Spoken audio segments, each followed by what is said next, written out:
Hi friends, Assalamualaikum. Bismi കിച്ചണിലോട്ട് എല്ലാവർക്കും സ്വാഗതം. ഇന്ന് നമ്മൾ ഒരു ഈസി സ്നാക്കിന്റെ റെസിപ്പിയാണ് ചെയ്യുന്നത്. എങ്ങനെയെന്ന് നോക്കാം. അതിനായിട്ട് ഞാൻ ഇവിടെ 1 ടേബിൾ സ്പൂൺ നെയ്യ് ഒന്ന് മെൽറ്റ് ആക്കാൻ വെച്ചിട്ടുണ്ട്. മീഡിയം ഫ്ലെയിമിലാണ് മെൽറ്റ് ആക്കാൻ വെച്ചിട്ടുള്ളത്. അതിലേക്ക് ഞാൻ ഒരു 8 കാഷ്യൂനട്ട് എടുത്തിട്ടുണ്ട്. ചെറുതായിട്ട് കട്ട് ചെയ്തെടുത്തതാണ്. നെയ്യ് ഒന്ന് മെൽറ്റ് ആയി വരുമ്പോൾ കാഷ്യൂനട്ട് ചേർത്തിട്ട് നന്നായിട്ടൊന്ന് വറുത്തെടുക്കാം.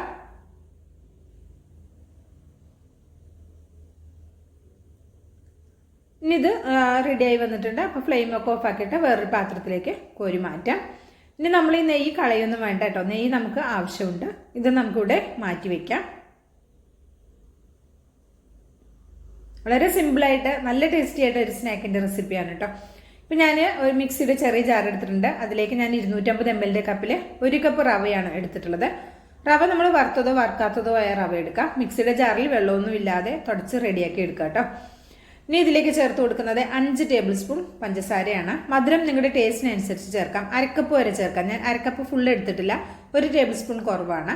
5 ടേബിൾ സ്പൂൺ പഞ്ചസാര എടുത്തിട്ടുണ്ട്. 3/4 ടീസ്പൂൺ ഏലക്കയുടെ പൊടി ചേർത്ത് കൊടുത്തിട്ടുണ്ട്. ഇതെല്ലാം കൂടി നന്നായിട്ടൊന്ന് പൊടിച്ചെടുക്കാം.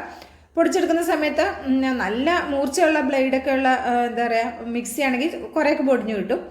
ഇപ്പോൾ അല്ലെങ്കിൽ റവ ഫൈനായിട്ട് അങ്ങ് പൊടിയില്ല കേട്ടോ. അപ്പോൾ ചെറിയ തരികളുണ്ടാവും, എന്നാലും കുഴപ്പമൊന്നുമില്ല. ഇതിപ്പോൾ ഞാനൊരു ബൗളിലേക്ക് മാറ്റി വെച്ചിട്ടുണ്ട്. ഇനി അതേ മിക്സിയുടെ ജാറിലേക്ക് തന്നെ നമുക്കിതിലേക്ക് ചേർത്ത് കൊടുക്കാം. 2 കോഴിമുട്ടയാണ് എടുത്തിട്ടുള്ളത്, അത് ചേർത്ത് കൊടുക്കാം. ഇനി ഇതിലേക്ക് ഞാൻ 1/4 കപ്പ് പാലാണ് എടുത്തിട്ടുള്ളത്, അതുകൂടെ ചേർത്ത് കൊടുക്കാം. തിളപ്പിച്ചതോ തിളപ്പിക്കാത്തതോ ആയ പാൽ നമുക്ക് യൂസ് ചെയ്യാവുന്നതാണ്. ഇനി ഇതിലേക്ക് നമ്മൾ നേരത്തെ മാറ്റി വെച്ചിട്ടുണ്ടായിരുന്ന നെയ്യില്ലേ, 1 ടേബിൾ സ്പൂൺ നെയ്യ് എടുത്ത് മെൽറ്റാക്കിയിട്ട് നമ്മൾ അണ്ടിപ്പരിപ്പൊക്കെ ഒന്ന് വറുത്തെടുത്ത നെയ്യ് ബാക്കിയുള്ളത് ഇതിലേക്ക് ഒഴിച്ചു കൊടുക്കാം. വെറും 1 ടേബിൾ സ്പൂൺ നെയ്യ് മാത്രം മതി നമുക്ക് ഈ ഒരു സ്നാക്ക് റെഡിയാക്കി എടുക്കാനായിട്ട്. ഇനി ഇതെല്ലാം കൂടി ഒന്ന് അടിച്ചെടുത്തിട്ടുണ്ട്. ഇത് നമ്മൾ നേരത്തെ പൊടിച്ചു വെച്ചിട്ടുള്ള റവയും പഞ്ചസാരയും കൂടി ഏലക്കയും കൂടി പൊടിച്ചു വെച്ചിട്ടുള്ള ആ പൊടിയിലേക്ക് നമ്മൾ ഈ മുട്ടയും പാലും കൂടി അടിച്ചത് ചേർത്ത് കൊടുക്കാം. നെയ്യും കൂടി ചേർത്തിട്ടുള്ളത് ചേർത്ത് കൊടുക്കാം. ഇനി 2 പിഞ്ച് ഉപ്പ് നമുക്ക് ഇതിലേക്ക് ചേർത്ത് കൊടുക്കാം. മധുരം ഒന്ന് ബാലൻസ് ചെയ്യാൻ ആവശ്യമായ 2 പിഞ്ച് ഉപ്പ് മാത്രമാണ് ചേർത്ത് കൊടുത്തിട്ടുള്ളത്. ഉപ്പ് കൂടി പോകരുത്, ശ്രദ്ധിക്കുക. ഇതെല്ലാം പാടെ നന്നായിട്ടൊന്ന് മിക്സ് ചെയ്യാം. മിക്സ് ചെയ്തതിന് ശേഷം ഒരു 10 മുതൽ 15 മിനിറ്റ് വരെ നമുക്കിതൊന്ന് റെസ്റ്റ് ചെയ്യാൻ വേണ്ടിയിട്ട് മാറ്റി വയ്ക്കാം. റവ ആയതുകൊണ്ട് അല്പം റെസ്റ്റ് ചെയ്യാൻ വെക്കുമ്പോൾ തന്നെയാണ് നല്ല സോഫ്റ്റ് ആയിട്ട് വരിക കേട്ടോ. അതുകൊണ്ടാണ് ഒന്ന് റെസ്റ്റ് ചെയ്യാൻ വേണ്ടി മാറ്റി വയ്ക്കുന്നത്. നന്നായിട്ടൊന്ന് മിക്സ് ചെയ്തെടുക്കുക കേട്ടോ. നമ്മൾ എന്താ പറയുക പാലും മുട്ടയൊക്കെ അടിച്ചെടുത്തതല്ലേ, അത് റവയിലേക്ക് എല്ലാ ഭാഗത്തും എത്തുന്ന രീതിയിൽ നല്ല രീതിയിലൊന്ന് മിക്സ് ചെയ്തെടുക്കുക കേട്ടോ. എന്നിട്ടൊരു 10 മുതൽ 15 മിനിറ്റ് വരെ കേട്ടോ. നിങ്ങളുടെ ടൈമിനനുസരിച്ച് 10 മിനിറ്റ് വയ്ക്കുക, അല്ലെങ്കിൽ ഒരു 15 മിനിറ്റ് ഏറ്റവും കൂടിയത് വയ്ക്കുക, അത്ര വെച്ചാൽ മതി. ഇതിവിടെ ഒന്ന് അടച്ചു വയ്ക്കുന്നുണ്ട്. ഇപ്പം ഞാനൊരു 10 മിനിറ്റാണ് വെച്ചിട്ടുണ്ടായിരുന്നത്. 10 മിനിറ്റിന് ശേഷം നമുക്കിതൊന്ന് തുറന്ന് നോക്കിയിട്ട് ഒന്ന് ഇളക്കി നോക്കാം. നേരത്തെ നമ്മൾ കണ്ടതിൽ ഒരല്പം കൂടി ടൈറ്റായി വന്നിട്ടുണ്ട്. ഒരുപാട് ടൈറ്റായി പോയിട്ടുണ്ടെങ്കിൽ നിങ്ങൾക്ക് ഇതിലേക്ക് ഒരു 2 ടേബിൾ സ്പൂൺ പാല് ചേർത്താൽ മതി. എനിക്കിത് കറക്റ്റ് പാകമായതുകൊണ്ട് ഞാൻ ചേർക്കുന്നില്ല.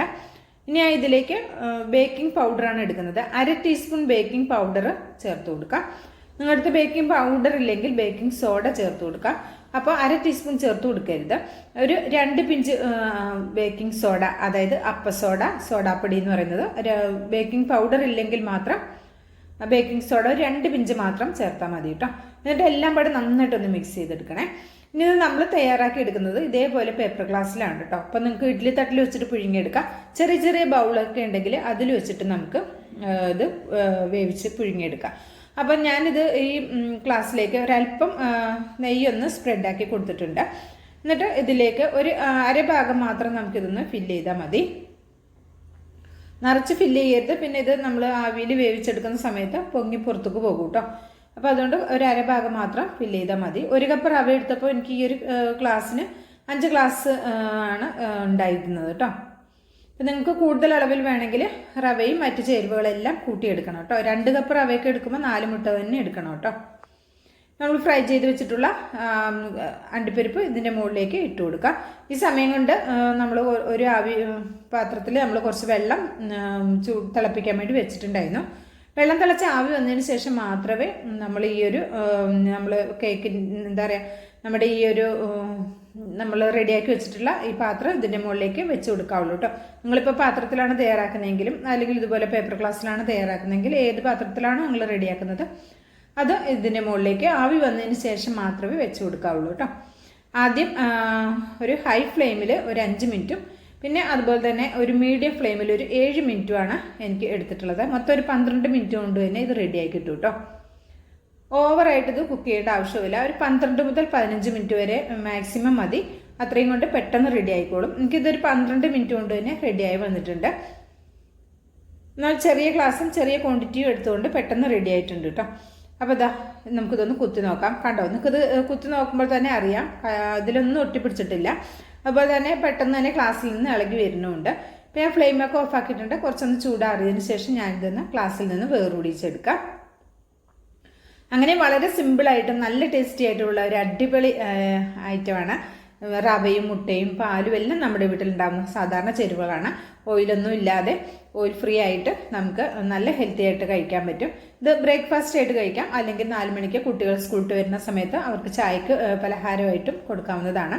അപ്പോൾ ഇഷ്ടമാകുകയാണെങ്കിൽ വീഡിയോ കാണുമ്പോൾ തന്നെ ഒരു ലൈക്ക് തന്ന് സപ്പോർട്ട് ചെയ്യാൻ മറക്കരുത്. നിങ്ങളുടെ ലൈക്ക് പ്രധാനമാണ്. അപ്പോൾ അവസാനമാണ് ഞാൻ ലൈക്ക് ചെയ്യാൻ പറയുന്നത്. അതുകൊണ്ട് ആരും സ്കിപ്പ് ചെയ്ത് പോകരുത്. എല്ലാവരും ഒന്ന് ലൈക്ക് ചെയ്തേക്കണം കേട്ടോ. വീഡിയോ കാണുമ്പോൾ തന്നെ ഒന്ന് ലൈക്ക് ചെയ്ത് സപ്പോർട്ട് ചെയ്യാൻ മറക്കരുത്. നല്ല ടേസ്റ്റാണ് കഴിക്കാനായിട്ട്, നല്ല അടിപൊളിയാണ് കേട്ടോ. അപ്പോൾ എല്ലാവരും ഒന്ന് ട്രൈ ചെയ്ത് നോക്കണേ. എന്നിട്ട് നിങ്ങളുടെ അഭിപ്രായം അറിയിക്കാൻ മറക്കരുത്. കമൻസൊക്കെ ഒരുപാട് കുറവ് വരുന്നുണ്ട്. അപ്പോൾ എന്താണ് നിങ്ങളുടെ അഭിപ്രായം എന്നുള്ളത് തീർച്ചയായിട്ടും കമൻറ്റായിട്ട് അറിയിക്കാനും മറക്കരുത്. ഇൻഷാ അല്ലാഹ് അടുത്ത നല്ലൊരു വീഡിയോ ആയിട്ട് വരുന്നവരെ എല്ലാവർക്കും നന്ദി, നമസ്കാരം.